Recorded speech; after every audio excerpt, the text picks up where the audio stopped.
Em nome do Pai, do Filho e do Espírito Santo. Amém. Ave Maria, cheia de graça, o Senhor é convosco. Bendita sois vós entre as mulheres, e bendito é o fruto do vosso ventre, Jesus. Santa Maria, Mãe de Deus, rogai por nós, pecadores, agora e na hora de nossa morte. Amém. São José, rogai por nós. São Felipe Neri, rogai por nós. São Jorge Marte, rogai por nós. Nossa Senhora de Fátima, rogai por nós. Em nome do Pai, do Filho e do Espírito Santo. Amém.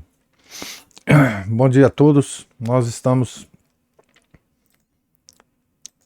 na página 119 da biografia de São João Crisóstomo, escrita pelo padre Félix Arrarás. Estamos aqui no início do capítulo A Nova Jezabel. Onde está ela? Costumava se perguntar maliciosamente, diante de um acontecimento cujos fios condutores se perdem na sombra. Os fios que vão mover a grande conjura que se prepara contra Crisóstomo encontram-se efetivamente entre as mãos de uma mulher, ou pelo menos acabarão por enredar-se nelas. Neste caso, porém, o nome dessa figura feminina não é um mistério, pois é sobejamente conhecido. Está sentada bem no trono imperial e chama-se Eudóxia. Já tivemos uma amostra do seu caráter amoral e sem escrúpulos. E se acrescentarmos ao que já sabemos os dons e atrativos de uma natureza privilegiada, uns olhos brilhantes, uma fala cadenciada e musical, um sorriso envolvente, uma maestria sem igual para manejar as vontades e dirigi-las para suas próprias conveniências, com a mais fina dissimulação, teremos dado com o segredo do seu malefício extraordinário ascendente. De que mais necessita uma mulher para tornar-se senhora de qualquer situação? No seu caminho não tinha havido senão um único obstáculo: o enfatuado eunuco a quem devia o diadema e que era obrigado a consultar nas questões mais graves. Mas umas lágrimas derramadas no momento oportuno haviam remediado o problema e eliminado o incômodo personagem. A partir de então, Eudóxia tivera as mãos livres em um caminho sem obstáculos diante de si. O próximo choque não podia ser senão com o bispo. Há, no historiador, umas linhas muito reveladoras que nos permitem vislumbrar a iminência da crise. Encontram-se numa Vida de São Porfírio, que é o título do livro, né? Bispo de Gaza e contemporâneo do nosso santo. Conta o biógrafo que Porfírio, durante uma visita que fez a João para pedir-lhe que interviesse em seu favor junto do imperador num assunto qualquer, ouviu do patriarca de Constantinopla estas palavras textuais, abre aspas: estou impossibilitado de falar com o imperador. A imperatriz incitou-o contra mim por causa de umas censuras que lhe dirigi, por ter se apoderado de umas terras que eram do seu agrado e que não estava disposta a devolver. Fecha aspas. A irritação da imperatriz não terá nascido unicamente desse episódio. Deixada ao sabor do seu temperamento frívolo e irrequieto, é provável que logo se esquecesse do incidente. Mas havia muita gente interessada em atiçar o fogo. É evidente que as descrições oratórias de João, muito realistas e sangrantes, não deixavam vício nem desordem alguma sem a merecida censura. A muitas cabeças acudiria a ideia de que tudo aquilo bem podia aplicar-se à imperatriz. Mas daí a que esta se sentisse pessoalmente agredida pelo pregador, e aí ia ainda um longo caminho. Os inimigos de João, porém, iam se filtrando por toda parte e, evidentemente, tratavam de ganhar o apoio de Eudóxia sem olhar muito a meios. Não seria de estranhar se aqui ou ali alguém lhe sussurrasse aos ouvidos um comentário venenoso. Abre aspas. Essa frase pronunciada ontem pelo bispo parecia aludir a vós. Ou, o nosso bispo, quando arremete contra as mulheres, mal dissimula que está pensando na imperatriz. Fecha aspas, etc. É lícito imaginar que esses seriam os temperos habituais da imperial tertúlia. O conflito não podia deixar de eclodir.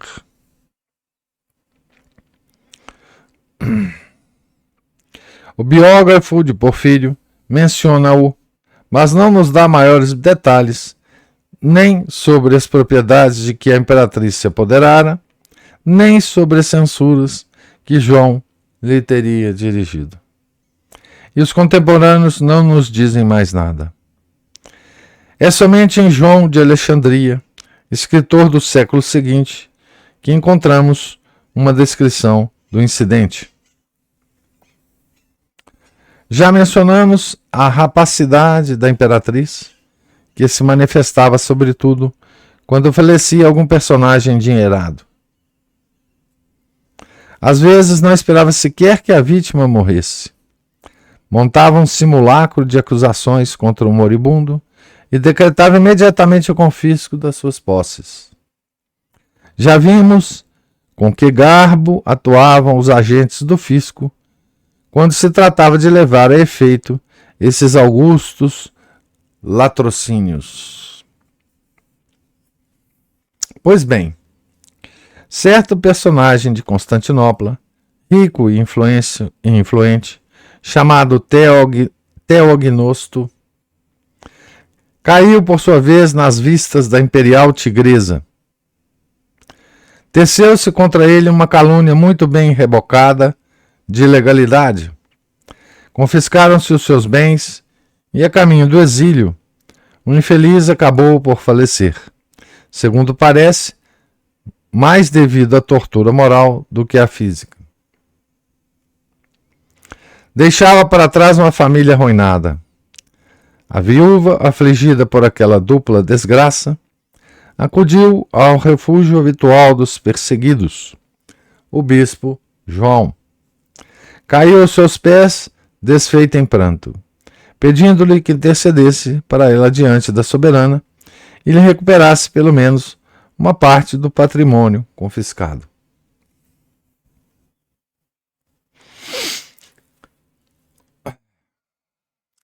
Crisóstomo escreveu uma carta a Eudóxia, chamando-a a sentimentos mais humanos e mais justiceiros.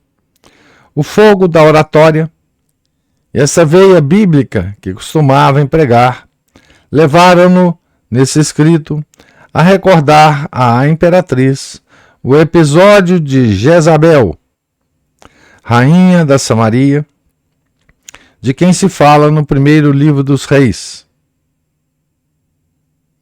A evocação naquelas circunstâncias era muito acertada. Então aqui tem uma nota sobre Jezabel. Inclusive o título do capítulo que nós estamos lendo, né, é A Nova Jezabel. Então aqui diz a nota, né? Jezabel, esposa de Acabe, rei da Samaria, é uma das mais pérfidas personagens descrita no Antigo Testamento. Promoveu o culto de Baal entre os israelitas, perseguiu os profetas Elias e Eliseu e tornou-se conhecida pela sua falta de escrúpulos. O livro dos reis narra, entre outros, o episódio da vinha de Nabote. Acabe desejava essa vinha, mas hesitava em tomá-la pela força. Jezabel interveio então, enviando cartas com selo real aos anciãos da cidade, em que lhes ordenava que acusassem Nabote de blasfêmia e impiedade, e o fizessem lapidar publicamente. As ordens foram cumpridas à risca, e o rei pôde pacificamente tomar posse da vinha. Por todos esses crimes, a rainha mereceu morrer em suprema ignomínia. Lançada como um traste velho pela janela do palácio, não recebeu sepultura e teve por única companhia os cães que lhe lambiam o sangue. Essa é a história de Jezabel, né? 1 Reis 16, de 22 a 20, de 29. Aqui deve ser de 22 a 29 e também o versículo 40. Então, essa é a história de Jezabel, bíblica, né? Essa história, ela se repete, né? Eu vou adiar os comentários aqui para a gente fazer depois. Vamos continuar aqui a leitura, né? Então, João escreve a Eudóxia, né? E recorda Jezabel para a Eudóxia, né? A evocação, naquela circunstância, era muito acertada. Mas João de Alexandria narra uma outra sanção aplicada pelo bispo, além da censura. Quando a imperatriz se dirigiu à basílica, por aqueles dias, encontrou a porta fechada. Fechada expressamente para ela por ordem de João. A soberana do Oriente viu-se detida por um poder espiritual que se erguia diante dela como arcanjo às portas do paraíso. Alguns duvidam dessa proibição, mas certamente não corresponde à mentalidade moderna. Desculpe, que certamente não corresponde à mentalidade moderna. Mas aquela hora de acesa luta entre a força e o espírito exigia de vez em quando um gesto tão solene e imperioso. Por outro lado, esse gesto combinava muito bem com a psicologia de João. A diplomacia não era o seu forte, nem ele a cultivou com assiduidade palaciana. Gostava de dar a sentir aos poderosos a inexorável igualdade de todos diante de Deus. Basta ver os termos de que lança mão ao louvar uma atitude semelhante do bispo de Alexandria, São Babilas, que mais de um século antes tinha mandado fechar as portas da igreja ao imperador Filipe. Abre aspas. Palavras de João a respeito de São Babitas, né? Desse modo, aquele santo pontífice ensinava a todos que na igreja de Jesus Cristo, quando se trata de corrigir e de castigar, os maiores não gozam de nenhum privilégio em relação aos mais pequenos, e que o sacerdote deve deixar-se matar antes de renunciar ao poder que Deus lhe conferiu. Fecha aspas. Numa outra passagem, não menos severa, admoesta nestes termos os sacerdotes que administram a comunhão. Abre aspas. Se souberdes de algum crime sem penitência, não consintais de forma alguma que se apresentem a esta mesa quer altos chefes de milícia, quer prefeitos, quer príncipes cingidos de diademas. Se forem indignos, proíbe-os de comungar, tendes mais poder do que eles. Fecha aspas. Além disso, o gesto não deixaria de ter precedentes. Apenas 10 anos antes, Santo Ambrósio, bispo de Milão, negara passagem ao próprio imperador Teodósio, quando este quisera entrar na igreja, tendo ainda as mãos tingidas de sangue pelo massacre de Tessalônica, por ocasião de um levante causado por novos impostos. O grande imperador prostrara-se no pavimento do átrio, despojado de todos os ornamentos e insígnias, e golpeara a fronte, derramando lágrimas e pedindo misericórdia aos brados. Fora apenas depois disso que o prelado o absolvera e lhe permitira entrar no templo. Não é possível assim que as portas de Santa Sofia se tivessem fechado diante da nova Jezabel? E que esse gesto acabasse por decidi-la definitivamente a esmagar o adversário? Bom, então aqui lemos aqui os episódios, né? Então que vão levar à ruína de São João Crisóstomo, né? Então, a figura então da Eudóxia, né? Bem, essas figuras são comuns na história, né? Esse poder, né, que a natureza feminina tem, né, de sedução, né? O poder que a natureza feminina tem de desarranjar as coisas, né, no mundo, quando usados, né, com esse fim, né? Então,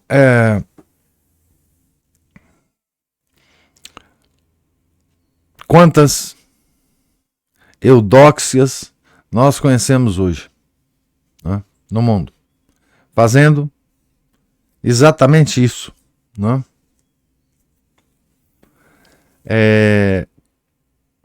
Inclusive com os poderosos, né? Inclusive com os poderosos. E pelos motivos mais pérfidos, né? Por quê? Mulheres, né? Por causa do poder de sedução que elas têm, né? É uma coisa curiosíssima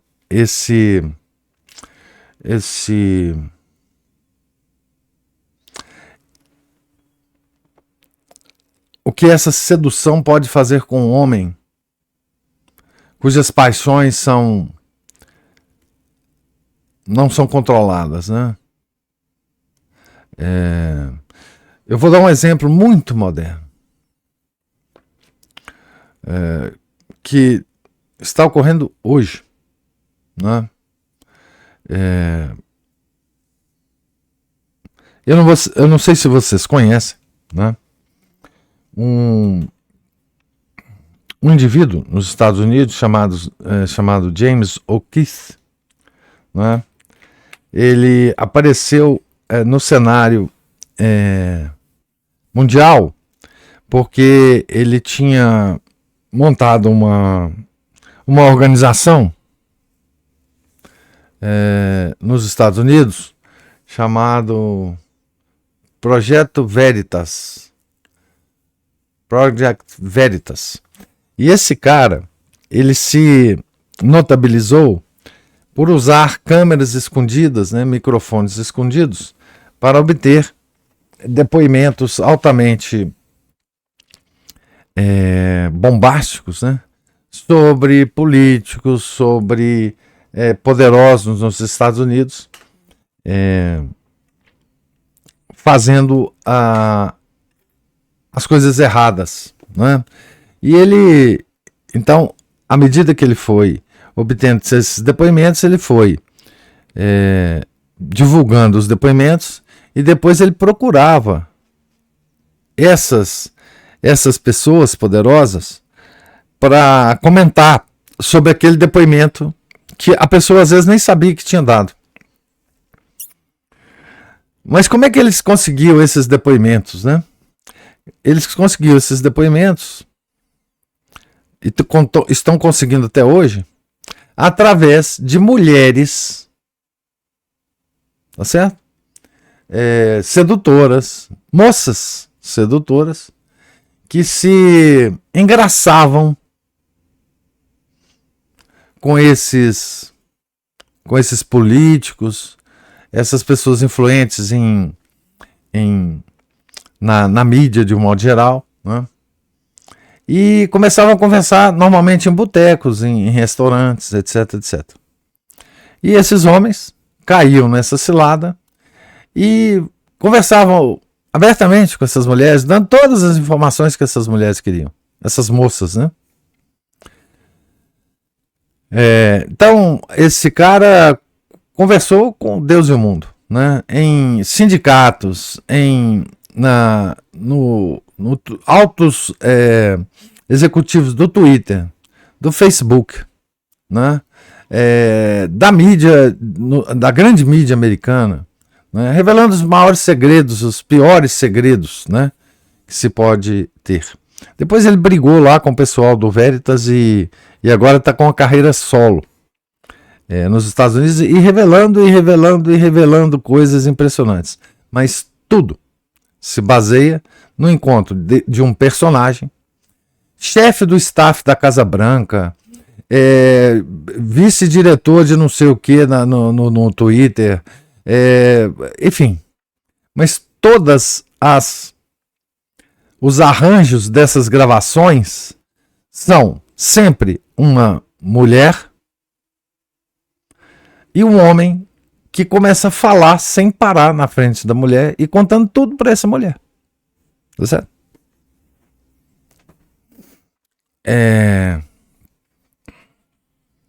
Esse é o poder, né, dessas mulheres, né? E é o poder que a mulher tem por natureza, né? Esse poder de sedução, né? E aqui nós vemos duas personagens, né? Uma bíblica, que era a mesma coisa que a Eudóxia, é a Jezabel, né? Tem uma outra história, que é a história como é que ela chamava, gente? Uma outra personagem bíblica, que tem um livro, inclusive sobre ela, aquela moça que matou Holofernes. Como é que chama ela? É a Judite.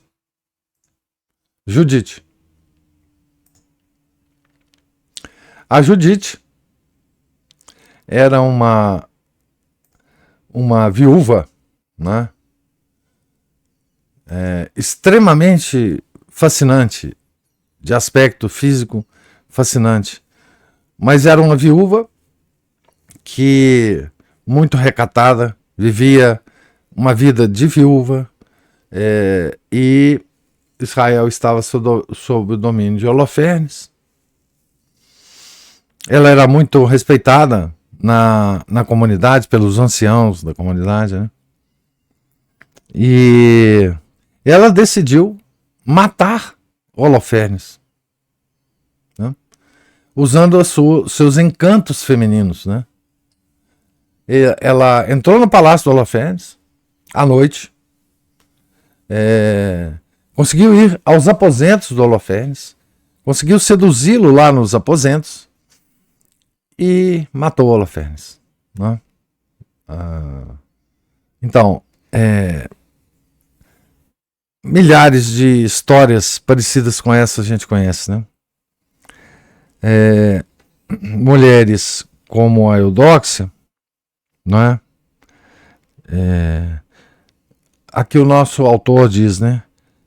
Caráter amoral e sem escrúpulos, né? Tá certo? Ela matava, ela perseguia os ricos da cidade, né? Para ficar com as suas heranças, né? Deixava a família do rico na pobreza abjeta, né?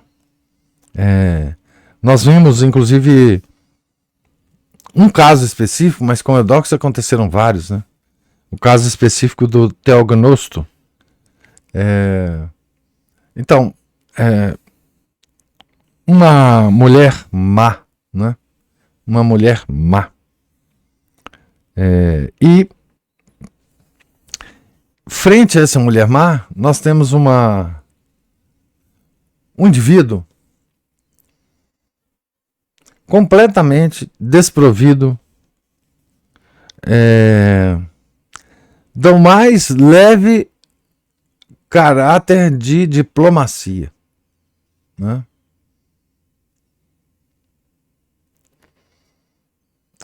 Que era o bispo de Constantinopla, o patriarca de Constantinopla, era São João Crisóstomo. São João, obviamente, ele podia ter tratado as situações que ele tratou de forma mais diplomática, não é? Mas ele não tinha nenhum traço disso, né? Ele era muito cioso do poder espiritual do que ele tinha, a que ele era investido, né? Então ele, enfim, ele bateu de frente, né? Ele bateu de frente, né? O caso dele ficou menos famoso, obviamente, do que o caso de Santo Ambrósio, né? Tá certo? Porque talvez, enfim, o caso de Santo Ambrósio ocorreu muito próximo de Roma, né? Em Milão, e esse caso ficou famosíssimo, que é ele ter barrado o imperador, né? De entrar na sua igreja, né? Tá certo? E esse caso ficou realmente muito famoso, né? O Teodósio aumentou os impostos, né? Numa região de Tessalônica. O povo se revoltou e ele mandou massacrar o povo revoltado, né? E o Santo Ambrósio, enfim,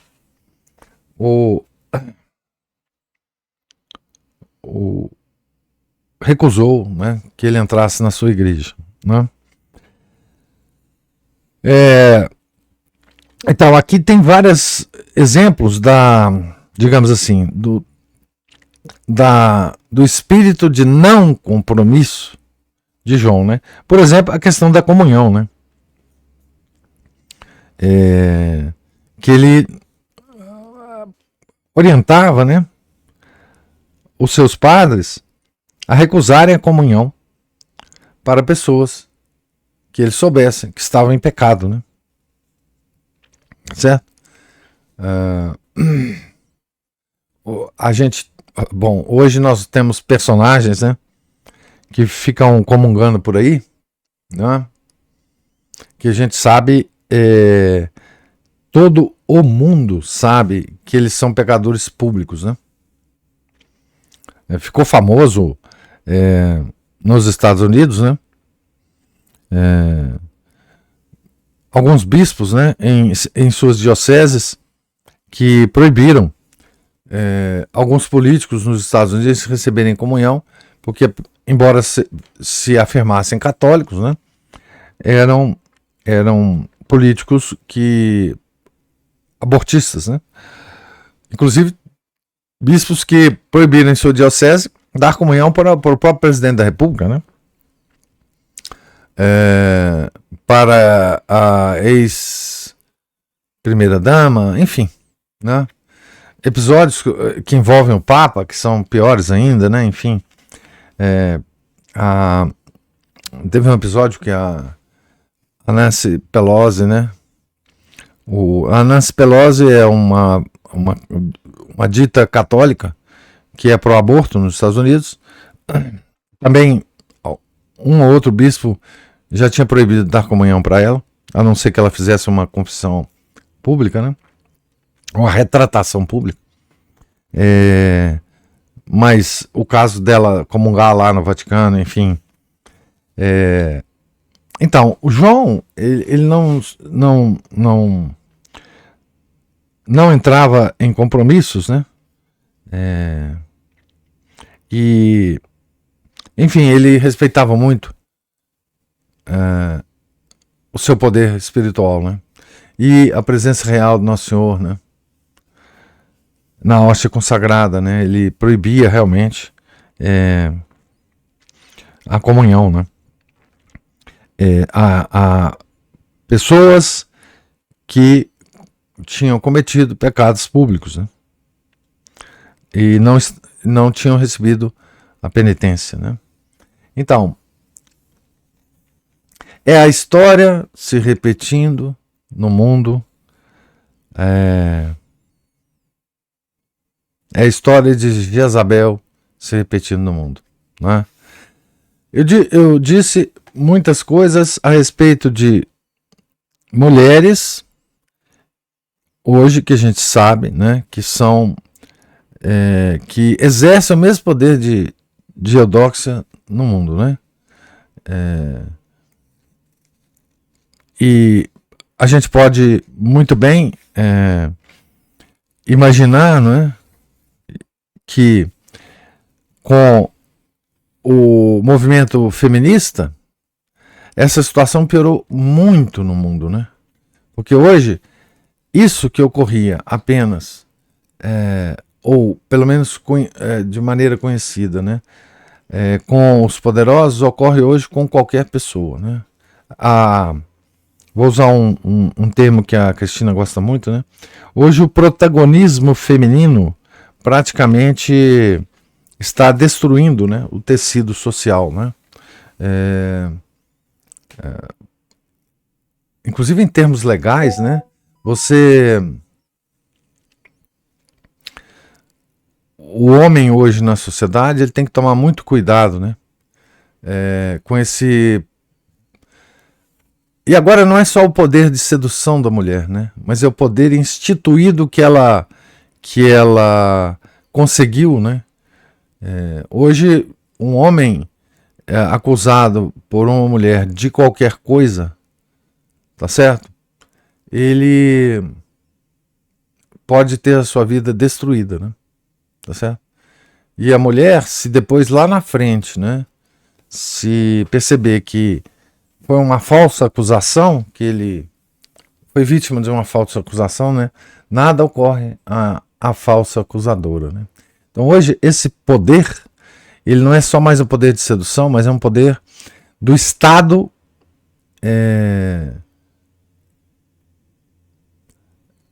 a mulher hoje se investe de um poder legal extraordinário, né, na sociedade, de um modo geral, né? Mas isso já é um outro assunto.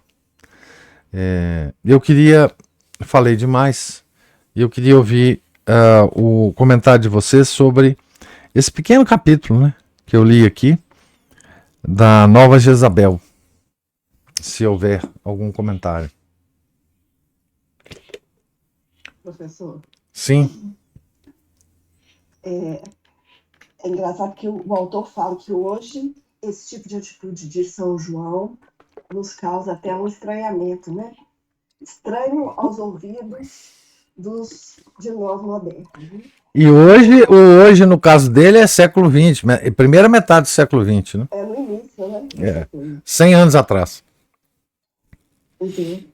E aí, semana passada, me fez lembrar uma reportagem que eu vi na semana passada, um vídeo, de umas mães de santo, vestidas de baianas mesmo, saindo de uma igreja, ao que parece em Salvador, e nervosíssimas porque o padre lhes havia negado a comunhão.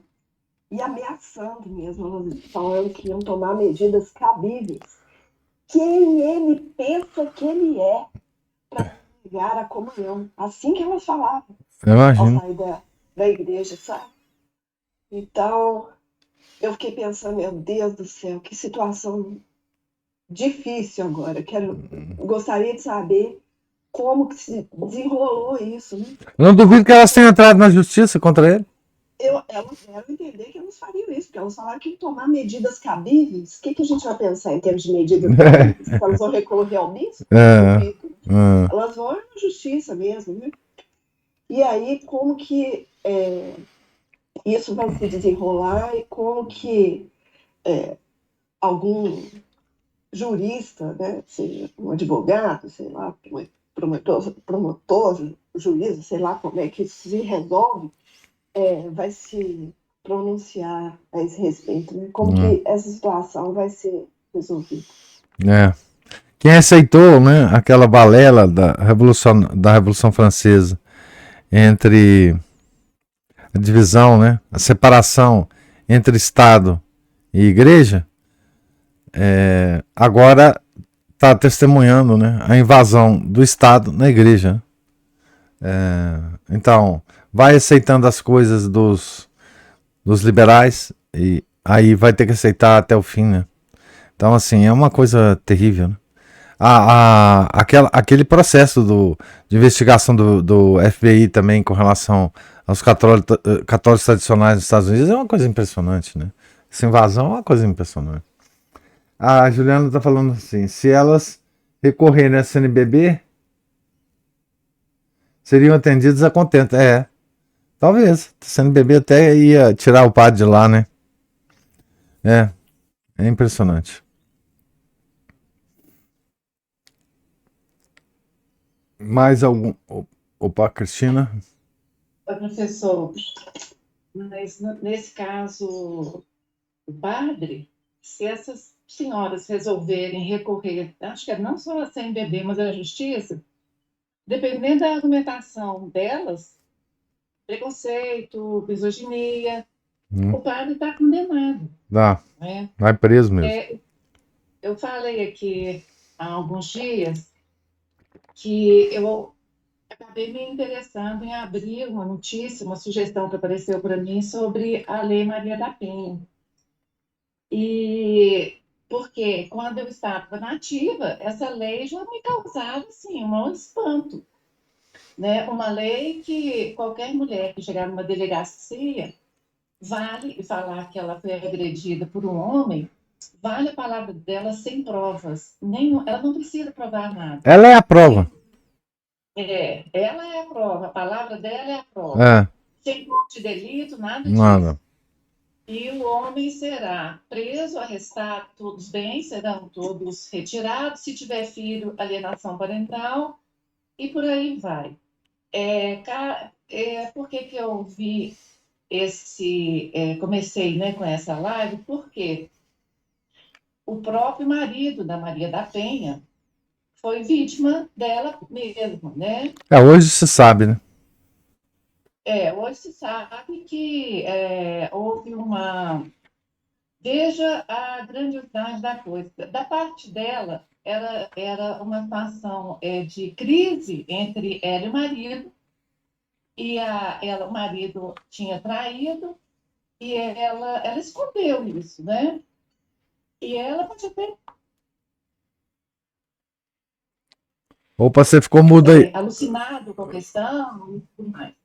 Mas por trás disso existia um tribunal internacional que exigia que olha a grandiosidade da questão. que o Brasil se ajustasse às leis internacionais de proteção à mulher. E o caso dessa Maria da Penha caiu como uma luva para que fosse tudo forjado, para que a lei fosse criada. E hoje que nós temos assim, verdadeiros. Eu nem sei dizer o nome dos deputados que a gente tem, né? Bem, então, assim, é uma situação que ela é inimaginável. Tanto o caso em si, quanto a grandiosidade internacional que está por trás disso. Quando a gente fala assim, nós sabemos quem financia isso tudo, né, professor? Uhum. Agora, o que me espantou demais é que, ao ver esse programa sobre o marido da Maria da Penha, ele estava presente, começaram a aparecer para mim casos bem atuais e essa coisa vai escalando. Você abre um, dá uma olhada, abre o outro. Então, nós temos, professor, Jezebel de um lado, e eu não sei nem dizer assim, o que dizer da malícia, da maldade, da maldade de algumas mulheres que atuam hoje publicamente, sabe? Mas o pior que foi chegando para mim foi o submundo do entretenimento. Eu nunca imaginei, porque já que eu não assisto novela há muitos anos, eu nunca imaginei que o nível de degradação das mulheres dessa área de entretenimento tivesse tão grande, mas tão assim. É uma coisa impossível, sabe, professor? Então, não dá nem para narrar. Não, não Mas dá. a gente não acredita, a gente não acredita. Fala assim, gente, mas eu fiquei afastada disso. Agora já escalou para essa. Eu nem sei dizer, porque eu acho que prostitutas são mais dignas e sei lá se pode dizer uma coisa dessa. Tem quase que moral mais elevado. Tem, eu acho que sim, creio que sim. É. Mas eu sei assim, a gente francamente vive numa civilização em que a destruição da mulher, da felicidade da mulher, ela é galopante. É. É uma coisa assim que eu vivi, né? Porque eu não deixo de ser partícipe, né, do mundo como ele está, e a gente acreditar que você tem algum tipo de realização profissional. Olha, professor, eu creio que mulheres têm vocações como homem igualzinho. E você pode ter uma vocação para ser médica, para ser dentista, para ser, sei lá, enfermeira da Cruz Vermelha, até engenheira da plataforma de petróleo, sabe lá Deus, né? Mas isso não é para a grande maioria das mulheres. E o que eu vejo é assim, essa roupagem de vida profissional, ela é muito dura para uma mulher. Se essa mulher também tem vocação de ter família, de ter marido, você se violenta nesse dia a dia profissional, nessa aridez, assim, que é a vida corporativa, sabe? Só para finalizar, professor, certa vez como eu já falei 1000 vezes aqui, que eu acabei, no finalzinho da minha carreira, escapulindo para o bordado, para tentar achar beleza, cores entre mulheres e tal.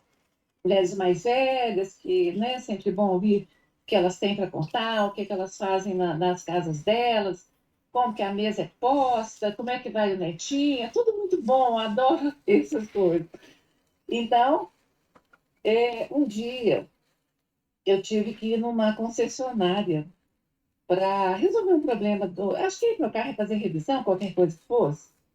Concessionária fica nesses lugares mais afastados, né, professor?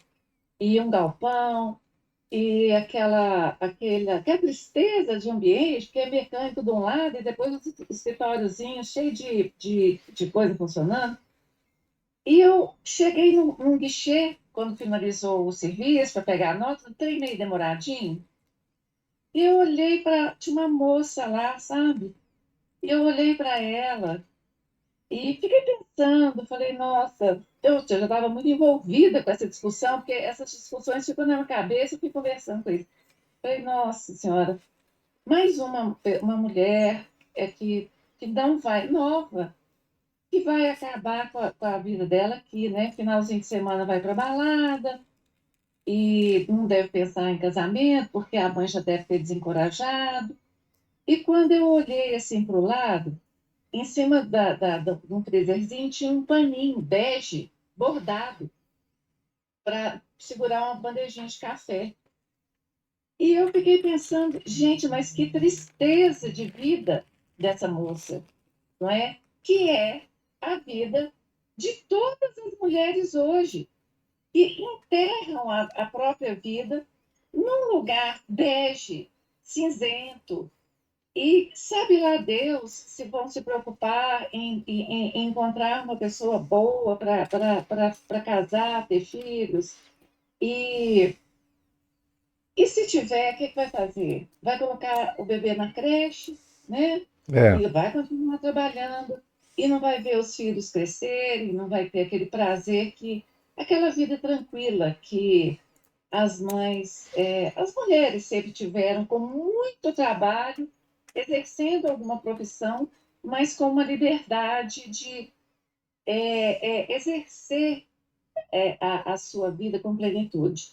E eu hoje, professor, fazendo assim, uma avaliação em perspectiva, olha, eu não tenho mais dúvida alguma de que se temos contas, nós mulheres, contas a prestar a Nosso Senhor, são exatamente as que foram assumidas por nós como um estado de vida, como é reconhecido pela igreja.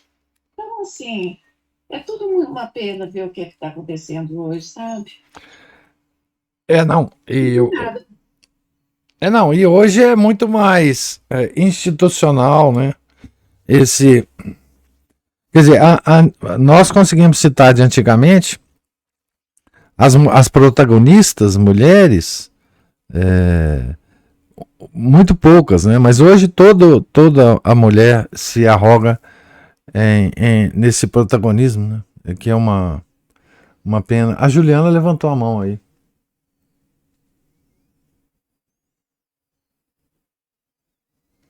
Então, esses dias eu vi um vídeo que eu fiquei alarmada, porque ele vai assim completamente contra a correnteza, para essa menina é corajosa.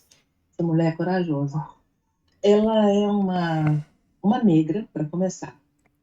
Ela é negra, assim, mais gordinha, e ela, pelo que eu entendi, porque foi um vídeo desses rios, assim, uma coisa rapidinha, e aí eu não aprofundei para pesquisar exatamente o que ela era, mas assim, ela parece ser alguém que faz palestras, ou que dá cursos, ou uma espécie de coach, alguma coisa assim. E ela dizendo assim: ok, a mulher pode estar onde ela quiser? Pode, mas calma lá, não empolga não, porque não é assim que funciona. Eu nunca vi mulher asfaltando estrada, eu nunca vi mulher limpando esgoto, eu nunca vi mulher subindo em poste para trocar a lâmpada e colocar em estrada e tarará. Eu nunca vi uma mulher fazendo esse tipo de coisa. Eu nunca vi mulher, então, nessas coisas mais pesadas. E ela falando assim, você pode estar, mas você tem que estar no lugar correto, compatível com aquilo que você pode fazer. Eu achei interessantíssimo isso, eu achei muito corajoso da parte dela se expor dessa forma, porque a verdade é essa, né? Nua e crua. A mulher, a frase é linda, né? A mulher tem que estar onde ela quiser estar, mas ela não está nessas atividades que são ostensivamente próprias para os homens fazerem. Então, isso é balela, né? Essa conversa é piada. E é isso aí que a Cristina está falando, é muito triste, é uma realidade tristíssima, porque elas são impelidas a fazer escolhas que talvez elas mesmas não queriam fazer, mas elas têm um trabalho de marketing a nível mundial para fazer elas acreditarem nisso. É. E aí vai parar quando elas não escolhem estrumbicar a vida delas todas, vai parar nessa outra ponta aí que é o que a Ana Paula citou, uma realeza exacerbada, né? Quer dizer, eu sou mulher, eu posso fazer o que eu quero e tal, e gera esse tipo de pessoas. Isso é trágico demais. Na verdade, que quem leu Libido Dominante sabe que é o seguinte,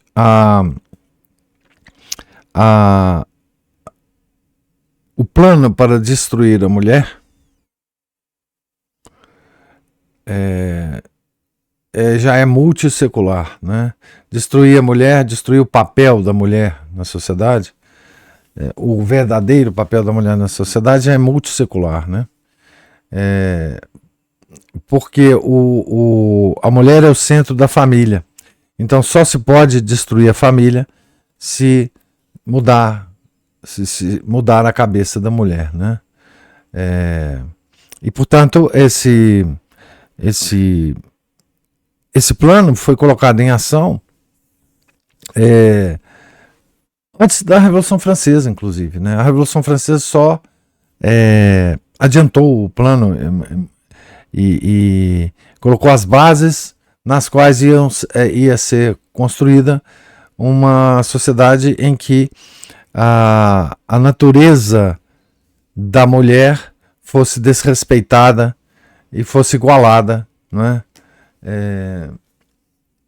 com ao homem, né? Então, esse plano de destruir a mulher é o plano de destruir a família e, portanto, todos os laços sociais, né? Mas a Ana Paula ou o Márcio levantou a mão aí.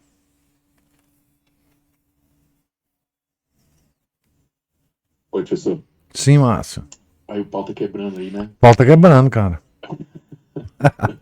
Outro dia, falando em vídeos aí, eu assisti, isso não foi a primeira vez que me apareceu, e já apareceu outras vezes, uma juíza, ela dando uma palestra sobre a lei da Maria da Penha e outras leis aí, inclusive o presidente anterior e sua ministra lá, cristã, conservadora e de direita, conseguiram aprovar a Dalmares e assim, dezenas de leis feministas aí, né, supostamente ajudariam a mulher. Mas essa juíza, ela estava falando uma coisa interessante. 80%, porque eles levam, né, esses casos para as varas, e essas pessoas que são denunciadas também são entrevistadas, não interrogadas, mas entrevistadas também por outros profissionais, psicólogos, assistentes sociais e tal. Depois, quando tem uma audiência, são interrogadas e tal. Mas ela fez um levantamento lá com o auxílio dessas assistentes lá da vara, e ela conferiu em outras varas o resultado semelhante. 80% dessas denúncias de agressão, de assédio, eu cheguei a descobrir que essas coisas mudaram um dia que eu vi uma notícia da Copa do Mundo aqui em Belo Horizonte, que um angelino estuprou uma moça no meio da rua. Eu falei, quê? Aí eu fui ver, depois que eu fui descobrir que em 2012 a lei do estupro, assim, se eu passasse a mão no cabelo de uma moça na rua, isso era preso por estupro. Bom, não é mais estupro, né? Qualquer coisa é estupro. Bom, 80% são denúncias falsas. São falsas, feitas simplesmente por atos vingativos, né? Eu quero ferrar com o indivíduo, então eu faço isso. Vai destruir a vida dele, Destrói. Vai ser atirado numa prisão, lá ele vai ser... Nós estamos vendo isso com os famosos, né? Principalmente jogadores de futebol, né? Esses famosos são vítimas disso, que dirá nós pobres Deus, né? Sujeitos a isso, inclusive. Inclusive eu evito transporte público em horário cheio justamente né? Ou eu saio muito mais cedo, ou saio bem mais tarde, para poder evitar qualquer tipo de acidente dessa natureza. 80% são falsos, 17% não se chegou a conclusão sobre se o fato ocorreu ou não, ou se a autoria de quem fez foi realmente daquela pessoa. E apenas 3% dos casos são comprovados. Né? Dessa lei, uma coisa interessante que, na hora que você vê umas notícias, você vai lá examinar a legislação e tal, né? Antigamente, um caso desse, você dá um beliscão traseiro numa moça, era atentado ao pudor. Hoje em dia, nada é atentado ao pudor e tudo passou para esse âmbito, né? E também é o seguinte... Hoje não existe mais pudor, não, Márcio. Não sei se você notou. Não, é verdade. Como é que você vai tentar contra uma coisa que não existe? Nas ruas eu vejo. Se eu tô andando aqui pelo bairro e meu campo visual capta alguma moçoila vindo na mesma direção, a calçada, eu mudo, eu simplesmente atravesso a rua. Né? Não quero nem por acidente esbarrar uma pessoa dessa, ou de repente olhar assim nossa, uma pessoa...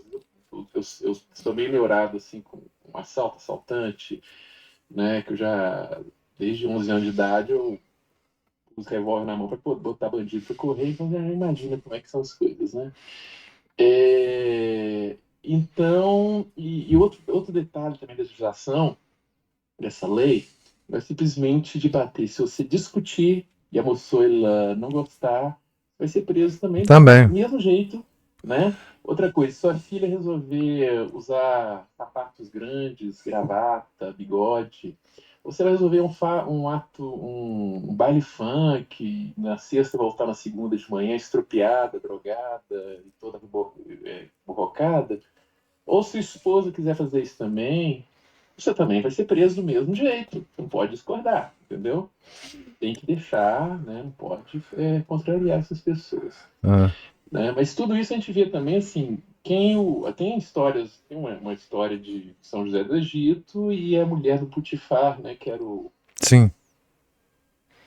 Que era se não me engano, ele era copeiro, cozinheiro, era como é que chama? Mordomo, né, não? Ele era uma espécie de... O celeireiro, como se diz na regra, assim, é uma pessoa que cuidava Tem várias traduções que vão falando uma coisa, outra, mas é o seguinte, é o sujeito que cuidava da dispensa e do serviço, né, da corte. Isso. Então, essa aí pelo menos tentou alguma coisa com ele, né, e ele não quis. Então ele foi atirado à prisão. Né?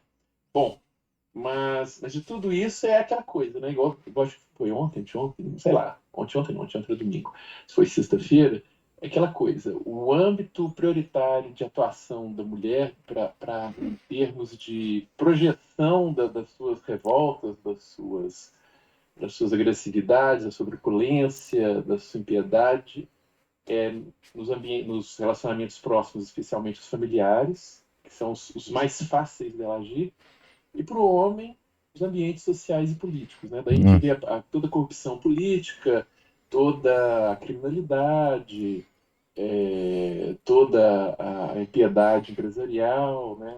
Liberaizinho, igual a gente falou hoje, né? Tem uns anátemas aí do liberalismo, né? E da mulher vai ser em casa. Então o homem destrói a ordem social e política nesse âmbito e a mulher dentro da ordem familiar. Só que da ordem familiar, sendo a base da sociedade, ela vai produzir pessoas que vão corromper toda a sociedade também. Exatamente. E quando ela vai para a ordem social, ela faz a mesma coisa na ordem social, como se fosse uma família.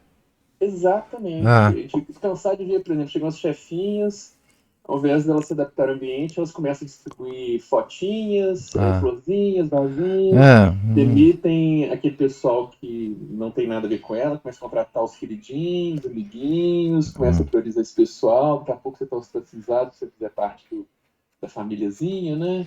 E aí você tá ferrado. Né? Embora eu já tive chefinhas, gente boa demais, trabalhavam muito bem, e não deixavam isso influenciar assim desse modo. No máximo punha uma fotografia da família lá e tal. A família entende-se. Meus filhos, marido não é família. Marido não é parente. Porque engraçado que normalmente é o marido que tá tirando a foto, ele não Faz parte da foto. Não. Nem aparece, não faz parte da foto. É. Se eu ver os perfis de WhatsApp, assim, moças, filhos. Não sei o que. Às vezes tem uma mulher, o marido dela, né? A gente conhece vários, assim. Mas geralmente, principalmente, são as criancinhas pequenininhas. Ah, mamãe, esses menininhos. Instagram. Só, e só. Foto de Instagram. Bom, mas foi isso aí, professor. Já deu, né? Eu só lembrando, Márcio, que nesses 80% dos casos, né, que são falsas acusações, a mulher não sofre nenhum processo contra ela por ter feito falsa acusação, né? Porque falsa acusação é crime, né? Mas ela não passa por esse... É impossível você processar uma mulher por causa disso. Depois de você estar totalmente destruído lá na frente, o homem, né? Ele também não consegue processar uma mulher por falsa acusação. Não. Inclusive, para chegar a processar um indivíduo lá com reconhecimento de paternidade, pedido de pensão, e o indivíduo forçado lá a pagar a pensão, ele não pode pedir a evolução desse dinheiro gasto. Não pode. Né? E curioso também que um relato de uma pessoa, pelo menos nos Estados Unidos, né, falando que 40% em média das pessoas que pedem exame de DNA não são os pais das criancinhas. Né? Então, às vezes, a pessoa processa o indivíduo lá, às vezes teve um caso com ele lá e tal, mas 40% não bate. Então, assim, é extremamente vantajoso fazer essas coisas, e depois fica um monte de gente assim, não, isso é feminado. Como é que você vai dar um de valente nesse meio, professor? O Estado, o cafetão Estado, tá por trás. Não tem jeito, não. Ele manda ali o seu Acabou. soldadesca, né, como diz o autor. Se você cair nessa malha, acabou, sua vida acabou. Acabou. Como acabou aqui a do São João Crisóstomo quando ele brigou com a Eudoxia. Pois é, essa Eudoxia eu vi lá na frente, pelo menos uma pesquisa, que ela teria morrido de uma hemorragia de um dos filhos, a gente nem sabe se é do imperador, né, inclusive. Eu tinha visto alguma outra Eudoxia, não sei se era da época do Justiniano. A Jezabel teve uma morte terrível, né? Mas tá cheio de filhas dela por aí. Tá. O negócio é só ter cuidado com as pessoas. É por isso que nada há de novo sob o sol, né? Nada de novo. É só a história se repete e o conhecimento da história nos ajuda a evitar os seus erros, né? Eu contei pro senhor que tinha um rapazinho lá na catequese, que a noivinha dele bateu o pé e exigiu que ele não fosse pra catequese, porque afinal de contas ela não queria voltar sozinho pra casa. Tá vendo? Esses são os casos da catequese. Os casos da catequese. Isso é maravilhoso. E a mocinha modestinha, né? Como é que é? Aqui, ela não queria ficar lá esperando ele, é isso? Não queria ficar esperando e não queria voltar sozinha, porque eles moravam longe, no bairro aí, perto da região de Venda Nova, né? E não queria voltar de busão sozinha. Entendeu? E não queria, eu falei com ele, chama a moça pra catequese também, assiste. Ué. E tal. Quer dizer, na pose ali, né, véuzinho, vestidinho, manguinha comprida, mas completamente impiedosa. Vai atrapalhar uma pessoa de ter instrução, e quanto ela mesma, inclusive, poderia ter essa instrução. Jezabel tradicional. Jezabel tradicional. É desse jeito, professor. Jezabel tradicional. O Felipe levantou a mão aí. Não, depois que a Cristina fez o comentário dela, eu vou ter que falar um pouquinho também. A questão já faz tempo, né, que as empresas usam a mulher para prospectar, né, para atrair o público, Fórmula 1, aí no ambiente de empresa. Isso foi no início da propaganda, foi assim, né? Mas assim, eu trabalhava numa empresa, prestava serviço numa empresa de petróleo, né? Aí eles contratavam copeiras assim para ficar na cozinha ali servindo café. Eram umas mulatas da escola de samba, como se elas estivessem desfilando ali no ambiente de trabalho, de segunda a sexta-feira, coisa de louco. Aí assim, as mulheres que iam trabalhar, uma mais bonita que a outra, toda bem arrumada. Aí você vê o que acontece nesses ambientes, assim. Eu não vou ficar citando muita coisa, mas eu só lembrei disso. E, assim, em todas as organizações, na própria escola, né? Só tem mulher, o máximo de homem que tem é o porteiro ali, e elas ficam como protagonistas mesmo, né? Mas, assim, a Cristina desenvolveu aí, quando ela fala, me vem muitas coisas na cabeça, porque ela fala da realidade, né, que a gente vive hoje.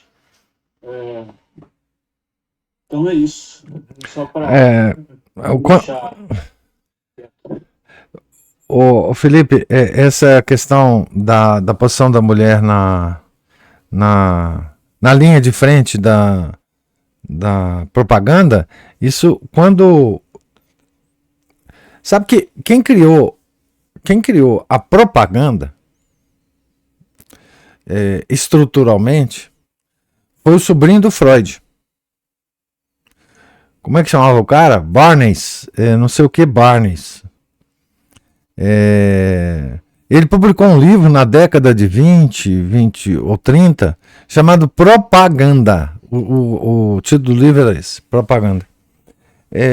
E sempre... Esse pessoal conhece muito a psicologia humana, né? E eles sabiam que direcionar propaganda, né, para as mulheres ia dar muito mais efeito do que se direcionasse para os homens, né? Então, assim, essa história é longa, é uma história, enfim, a parte dessa história é contada pelo livro do E. Michael Jones, Libido Dominante, né? Mas, enfim, são as figuras históricas também muito importantes, né, para nós, figuras que, quando a gente volta à antiguidade, né, a gente vê que essas mulheres que eram exceção, tão exceção, que a gente pode pensar essas figuras femininas e descrever a vida e o destino delas, né, hoje se tornaram a regra, né? E isso aqui é impressionante, né? Hoje nós estamos no mundo de Jezabels e Eudóxias, né? Professor, sim. Agora, sabe, o que eu acho assim, a gente fala, né, de casos que já são públicos, notórios, mas o aspecto assim que é difícil, muito difícil de lidar, é que essa cultura já está tão avançada que, por mais que eu digo assim, por exemplo, eu nunca fui favorável a isso. Mas nunca foi possível para mim lutar contra isso, digamos assim, como sujeito, uma pessoa que vê que o entorno está desorganizado, está me obrigando a ser algo que fere em partes, né, a minha própria forma de ser. Mas a gente não tem muito como lutar contra isso, porque nossas mães, as nossas tias, as nossas avós, elas compraram essa conversa de tal forma que elas nos instigam, né, a sermos essas pessoas avant la lettre, avançadas. É muito difícil nós termos hoje, no nosso comportamento, essa visão clara. Eu falo isso porque como é que as crianças, as meninas, estão sendo educadas? O que está sendo permitido às meninas que elas façam de forma que, né, nós usamos aí outro dia essa palavra altiva, mas não é porque, assim, existe o lado sadio de você amar o próximo como a ti mesmo, né? Você ter um equilíbrio nos seus afetos, nas relações sociais, e você não ser uma pessoa, digamos assim, que desmereça por qualquer motivo que seja, e até pelo fato de ser mulher. Mas o que acontece é que mesmo as meninas já são criadas dentro de uma visão de que elas têm que se impor, que elas devem agir. Assim, porque quando a gente é criança, pelo menos que eu me lembre, né, no meu tempo não era muito comum misturar meninas com meninos. Isso era mais uma coisa social, não é? Porque eu estudei em escolas que as salas eram alteradas. O colégio era misto, mas as salas não eram. Era sala só de mulher, sala só de homem, né? Eu ainda peguei um pouco dessa fase, mas um colégio em Belo Horizonte, não eram todos que eram assim, não. Mas o pior de tudo é que as meninas já crescem hoje afastadas de reparos no seu próprio comportamento, de como elas devem se comportar como meninas, não é? E isso, gente, de novo, a gente entra na mesma questão, a gente entra na sintonia fina da pequena ética, não tem como sair fora disso. São pequenas coisas que nos levam a incorporar na nossa vida os valores que os inspiraram, É, né? os hábitos salutares da virtude. Os atos salutares da virtude, eles têm que transparecer no nosso comportamento Certamente. do mesmo jeito que espera-se virilidade de um menino, no sentido de que ele deve ser, por exemplo, protetor em relação à mãe e às irmãs, e ao mesmo tempo bravo no sentido de enfrentar a vida, das meninas é esperado que se comportem com determinado recato, determinada forma de se expressar, mas isso já foi destruído e é verdadeiramente imperceptível para a sociedade como um todo. Ficou invisível. Qualquer ambiente. O Márcio fala da catequese, o Márcio tem que escrever o livro dele aí. Mas eu falei. Vai dar não, Márcio. Eu falei. Mas, então, assim, quando ele faz essas colocações e a gente está num ambiente que que a gente tenta fazer uma restauração, mas nós tentamos restaurar pelo menos a nossa própria vida, não é? Colocar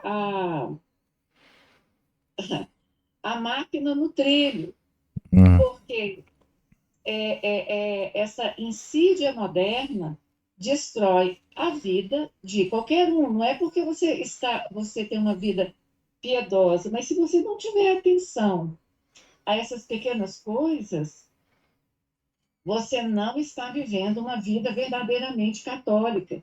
Não. Porque o catolicismo nos ensina, a partir da própria Bíblia, o que é o papel do homem, o que é o papel da mulher, quem é o homem e quem é a mulher.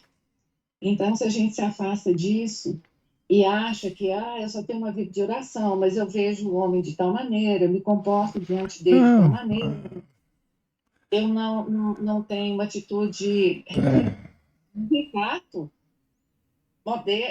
palavra modéstia fica até meio perdida aí, né? Fico. Porque hoje modéstia também está deformado, mesmo no nosso meio tradicional. Então é isso. Agora, só para terminar, professor, nessa toada, né, que eu fiquei aí nessa maratona, que foi uma coisa buscando outra, eu acabei descobrindo uma jornalista que ela é jornalista, mas na verdade ela fala em canal de YouTube, no canal que é dela. E foi através dessa moça que eu descobri a degeneração do mundo artístico. Mas ela é muito engraçada, que ela fala assim, fulana de tal, que é uma atriz que expôs a vida dela, sexual, em detalhes, em programa de auditório, e faz isso de maneira contumaz. Ela fala, essa pessoa é uma hipócrita. E aí eu falei, gente, não estou acreditando que tem alguém de mídia chamando na cara dela, assim, falando, hipócrita, pessoa degenerada, essa pessoa está em todas assim, palavras e mais palavras. E numa dessas falas dela, ela diz assim, que o que essas pessoas estão fazendo é destruir a conquista das mulheres. Que conquista, né, professor? A mulher já conquistou tudo desse. Ai, meu Que Deus do céu. bobajada. Ai, meu Deus. A conquista das nossas mães, da geração boomer. O professor me deu uma vontade tão grande de escrever na linha de tempo, lá no comentário, minha cara, leia Libido Dominante, leia. Mas Então, aí eu falo assim, será que vale a pena? vai não. Vai não. Eu tô quase, eu tô por um fio, falar Eu sei. Você Você não vai se controlar, não. Eu sei que você vai escrever. vou acabar indo lá e falando, olha, leia Libido Dominante, vou pôr o link, você compra aqui, é caro, mas vale a pena, leia. Ai, meu Deus, isso é ótimo. Isso é ótimo. Mas é isso. É. A Ana tá lembrando aqui que o nome do cara que inventou a propaganda se chama Edward Bernays. Esse é o sobrinho lá do Freud, que foi, então, o pai da propaganda. Esse livro dele é impressionante, esse livro que ele escreveu, Propaganda. Em termos de manipulação da mente de massa, né, da sociedade. São conhecimentos psicológicos profundos e que tiveram um impacto impressionante, né? Vocês encontram ele por aí, esse livro.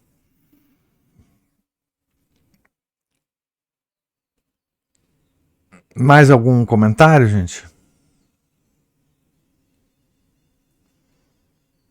Não sei se a Ana Paula abriu o microfone, ou ela ou o Márcio, mas não tá saindo som não, não sei se foi sem querer.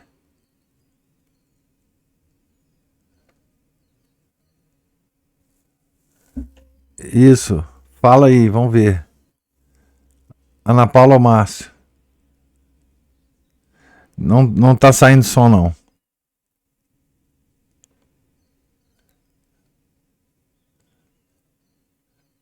Tá com a mãozinha levantada aí, mas não tem som não. Sugiro sair e entrar. Opa! Algo misterioso está acontecendo com o casal ali.